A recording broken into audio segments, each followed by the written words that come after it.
Welcome back to Crypto Today, everything decentralized. Today we're going to be talking about Pundi X, Function X conversion times. So I've basically been noticing that some of you have been wondering as to when the staking will actually begin taking place. So I went ahead and contacted Pundi X Labs, and they mentioned that from April 20th to the 30th, the swap will begin around 10 a.m. GMT plus 8 time zone. So this would be around 10 a.m. in Singapore, and just for the sake of it, that would be 10 p.m. for us here in the USA.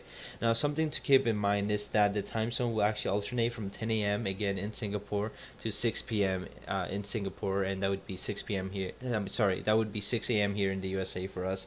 So this basically means again that from April 20th to the 30th, it will begin around 10 a.m. From May 1st to the 31st, it will begin around 6 p.m. In Singaporean time, and again 6 a.m. for us here. Now then from June 1st to the 30th it goes back to 10 a.m. and then finally June 1st to the 14th it begins around 6 p.m. Now I'll basically be also leaving a link to the article in the descriptions below, just in case if you guys are going to take a look at that, because I know that sometimes when you look at something it's a little bit easier to remember, and just having it will be nice.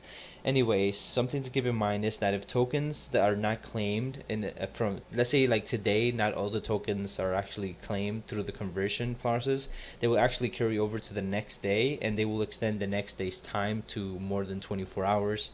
However, I've been keeping track and been looking every day at the swap and seeing how it goes, and it seems like it goes away. It gets filled up pretty quickly. So I don't believe that there's going to be any leftover for any of these days.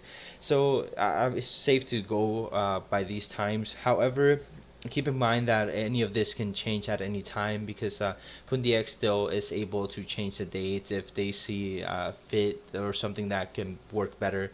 So just something to keep in mind. But I'm sure that if they were to do something like that, they would update us, and of course I would also bring you that content from them and update you guys on that as well. But guys, that pretty much covers it for this video. I'll see you guys on the next one.